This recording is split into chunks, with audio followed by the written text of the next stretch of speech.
মাননীয় উপদেষ্টার কাছে আজকে সাংবাদিক ভাইদের মাধ্যমে বলতে চাই, আমাদের পে কমিশন স্থায়ী ঘোষণা করে দিতে হবে এবং 50% মহার্ঘ ভাতা দিতে হবে যতদিন পর্যন্ত পে কমিশন বাস্তবায়ন না হয়। আমি যদি আপনাদেরকে জিজ্ঞেস করি যে আপনারা ভালো আছেন, আপনারা সবাই আমার খাতিরে বলবেন ভালো আছেন, কিন্তু কেউ ভালো নাই। আপনারা কেউ ভালো নাই। বহু বছর মরহুম আব্দুল আজিজের সাথে নেতৃত্ব দিয়েছি। বাংলাদেশ চতুর্থ শ্রেণীর কর্মচারীরা একক আন্দোলন করতাম। 80 সালে 22 দিন ধর্মঘট করেছিলাম।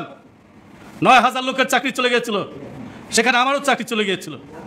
আমরা যুদ্ধ করে 22 দিন পরে সত্তার সরকার ছিল প্রেসিডেন্ট, তার সাথে আলোচনা করে আমাদের চাকরি ফেরত পেলাম। কিছু দাবি দাওয়া সেদিন আদায় করলাম। বন্ধুরা, আজকে সালাউদ্দিন সেলিমের নাম শুনেছেন। বাংলাদেশে আব্দুল আজিজ পরামর্শ করলেন আমাদের সাথে চতুর্থ শ্রেণীরা শুধু আন্দোলন করব, পুলিশের বাড়ি খাবো, টাকা পয়সা আমাদের যাবে, আর সেই বেনিফিট সচিব মহোদয়রা পত্র নিবে। তাহলে আমাদের একটা কৌশল গ্রহণ করতে হবে। 88 সালে তিনি বুদ্ধি করলেন যে আপনারা সমন্বয় পরিষদ নামে একটি গঠন করেন, তৃতীয় শ্রেণীদের নিয়ে আমরা মাঠে বের হব। তৃতীয় চতুর্থ শ্রেণী একসাথে থাকলে বাংলার মাটিতে এমন কোনো সরকার নাই আমাদের দাবিগুলো না দিয়ে পারে। আমরা আস্তে আস্তে, আপনারা জানেন, যারা নবীন ভাইরা আছেন এখন বিএ পাস করে, এমএ পাস করে আউটসোর্সিংয়ে চাকরি করেন, ওয়ার্ড বয়, সুইপার চাকরি করেন। আপনারা জানেন, একদিন এই মানুষ, আমরা যারা সরকারি চাকরি করতাম, একজোড়া ভালো স্যান্ডেল পায়ে দিয়ে ডাইরেক্টরের রুমে পৌঁছাইতে পারতাম না। এক গ্লাস পানি যখন চেত, আমাদের জুতা বাইরে থুয়ে দিয়ে তাকে পানির গ্লাসটা দিতে হতো। আমরা সেই সংগঠনের নেতৃবৃন্দ, আমরা আন্দোলন করে দীর্ঘদিন লড়াই করে আমরা সরকারের থেকে পোশাক এনেছি, হাজার হাজার টাকার পোশাক পরে, রাষ্ট্রপতির সামনে সেই পোশাক পরে, সেই জুতা পরে আলোচনা করে আপনাদের জন্য দাবি আদায় করেছি। কি না করেছি? ঈদ বোনাস আদায় করেছি এরশাদ সাহেবের সাথে চ্যালেঞ্জ করে। বাংলাদেশ সংহতি পরিষদ আর বাংলাদেশ সরকারি কর্মচারী সমন্বয় পরিষদ, এরশাদ সাহেব সংহতি পরিষদকে ছায়া দিল, আমাদের সাথে কথা বলবে না। আমরা চ্যালেঞ্জ করে আসলাম কাজী জাফরের বাসায় দিয়ে, যে আমরা চ্যালেঞ্জ করলাম 24 ঘন্টার মধ্যে যদি আমাদের সাথে আলোচনা না হয়, সারা বাংলাদেশ ক্লোজ করে দিব। এরশাদ সাহেবের বাবার ক্ষমতা নাই, উনি সরকারি অফিস খুলতে পারে। সেদিন আমরা চ্যালেঞ্জ করেছিলাম এবং সে কাজটি আমরা করেছিলাম। রাত 1টার সময় বঙ্গভবনে এরশাদ সাহেবের সাথে আলোচনা করে দীর্ঘক্ষণ সাইদুজ্জামানের বিরুদ্ধে যারা প্রথম আছেন তারা জানেন, রাজপথে স্লোগান দিয়েছিলাম, সাইদুজ্জামানের চামড়া তুলে দিব আমরা। সেই সাইদুজ্জামান রাজি ছিল না আমাদের সেদিন ঈদ বোনাস দেওয়ার জন্য। আমরা বঙ্গভবনে যে রাত 1টা পর্যন্ত এরশাদ সাহেবকে বুঝিতে সক্ষম হয়েছিলাম। বলেছিলাম, রাষ্ট্রপতি আব্দুল আজিজ সাহেব বলেছিল, আপনার রাষ্ট্রের রাষ্ট্রপতি আর আমি কর্মচারীদের রাষ্ট্রপতি, আমার সাথে যা বলবেন তাই করতে হবে।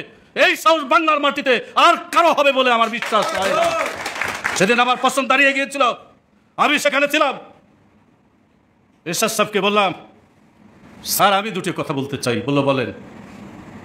বললাম, স্যার আমরা পোলা মাংস খেতে চাই না, আমরা ঈদের দিন নতুন কাপড় বাচ্চাদের দিতে চাই না, আমরা শুধু একটু সেমাই কিনে দিতে চাই, সেমাই রান্না করে ঈদের দিন সেই বাচ্চাদের খাওয়াতে চাই, এবং গুলিস্তান থেকে পুরান মার্কেটের কাপড় কিনে আমার বাল বাচ্চাকে দিতে চাই, যারা বুঝে যে আজকে ঈদ হচ্ছে। তাই স্যার আমরা কি আপনার প্রতিষ্ঠানে চাকরি করে আপনার সচিবরা বিরিয়ানি মাংস খাবে আর আমার বাচ্চা একটু সেমাই খাবে আর একটা পুরান কাপড় কিনবে, তাও কি কিনতে পারবে না? তাও কি আমাদের অপরাধ? আর্মির লোক তার ব্রেনে ঢুকে গেল। তিনি বললেন, সচিব সাহেবরা আপনারা বিরিয়ানি পোলাও খাবেন আর ওরা প্রজাতন্ত্রের কর্মচারীরা বাচ্চারা একটু সেমাই কিনে দিবে, তা পারবে না। এটা কি হতে পারে?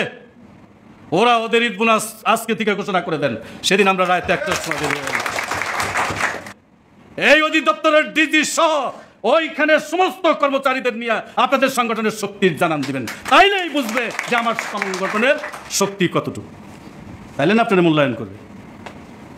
আপনি ডিজি যদি আপনাকে মূল্যায়ন না করে, তাহলে আপনি মন্ত্রী কেন মূল্যায়ন করবে? মন্ত্রী যদি মূল্যায়ন না করে, তাহলে প্রধানমন্ত্রী কি জন্য মূল্যায়ন করবে? কষ্ট লাগে। যদি একটা পাখির জাত, পশুর জাত, একটা কাক যদি কোথাও মারা যায়, হাজার হাজার কাক চিৎকার করে একটা কাকের জন্য। কিন্তু আমার একটা কর্মচারী যদি কোথাও বিপদে পড়ে, আর একজন কর্মচারী পাশ কাটিয়ে যায়, তাকে জিজ্ঞাসা পর্যন্ত করে না। এর চেয়ে আর কি কষ্ট থাকতে পারে আমাদের, বলে? তাহলে আমাদের দানটা কেন দিবে? আজিজ সাহেব বলতো, ফার্স্ট প্রায়োরিটি অফ গজারি লাকড়ি বাংলাদেশ। তার মানে হলো 70 শ্রেণীর হলো গজারি লাকড়ি, পিটারের উস্তাদ। আর তৃতীয় শ্রেণীর হইল বুদ্ধি দিবে, পরামর্শ দিবে, প্রশাসনে লড়াই চালাবে। এটার নাম হইল সমন্বয় পরিষদ। এটাকে যদি শক্তিশালী করতে পারি ইনশাআল্লাহ আগামী দিনে আবার পূর্বের মতো আপনারা দাঁড়িয়ে যাবেন। আমি আমার বক্তব্য দীর্ঘায়িত করব না, শুধু বলবো আজকে যে বলেন না 17 থেকে 20 গ্রেড, আজকে মালিক ভাই এখানে আছেন, আমরা লড়াই করতেছি 20 গ্রেডের পরিবর্তে 10 গ্রেড। তো 10 গ্রেড হয়ে গেলে তাহলে 17-20 কোথায় যাবে? ভুল বুঝেন না কিন্তু, যেটা মনে হয় বাদ দিতে হবে তা না।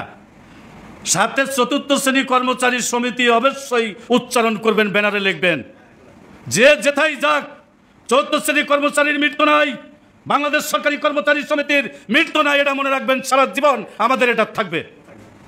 15 সালের পর থেকে 15 সাল পর্যন্ত সমন্বয় পরিষদ আমরা গর্জিয়াসভাবে আন্দোলন করতাম। 15 সালের পর থেকে 11-20 গ্রেড আপনারা জানেন। পরেশ ভাই অনেক কষ্ট করেছে আপনাদের জন্য।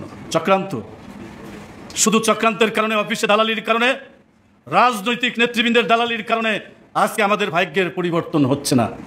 তাই আপনাদেরকে বলবো যে যেখানে যে দলে আসুন, আমরা কোনো দলের কর্মচারী না, আমরা কোনো রাজনৈতিক নেতৃবৃন্দের কর্মচারী না, আমরা প্রজাতন্ত্রের কর্মচারী। অরাজনৈতিক একটা সংগঠন হিসেবে যদি পরিচালনা করতে পারেন তাহলে আপনাদের দাবিগুলো আপনারা পাবেন। আর যদি দালালি করেন জীবনেও আপনাদের দাবিগুলো পাবেন না। পোশাকের টাকা বেতনের সাথে দিতে হবে।